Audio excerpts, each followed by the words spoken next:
2018 was the year I turned 40. Months leading up to my birthday in October had me planning a trip around continents to mark the occasion. However, in late September, my dad woke up one morning in excruciating pain in his abdomen and legs.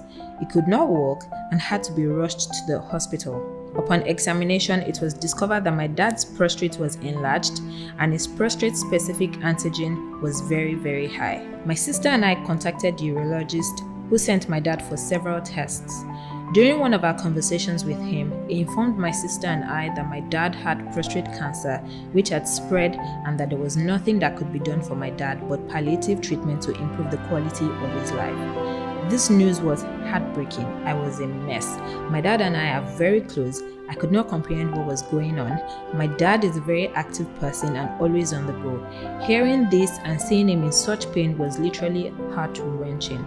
My siblings and I kept the news to ourselves and decided not to tell our parents because even in the midst of what my dad was going through, he had a positive attitude and we did not want to ruin that.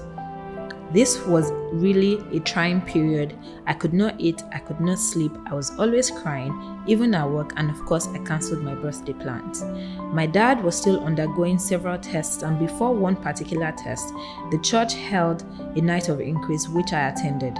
During the service, a lady came on stage and testified about her dad who was ill and how God had healed him completely. Her story was very similar to mine and I latched onto her testimony and begged God to do the same for my dad. Time came for my dad to do the last of the tests. The results would take about 2 weeks to come out.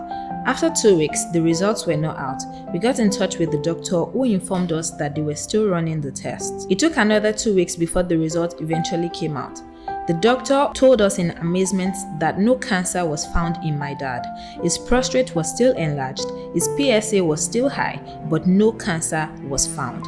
He confessed that never in his career had he seen this type of thing before, and the reason the test took some time to come out was because he had to test and retest and also invite a colleague to test. Please join me in praising Jehovah Rapha, our God for whom nothing is impossible, who does not treat us as we deserve, but chooses to have mercy. A year later, my dad is well and active to the glory of God. Praise Jesus.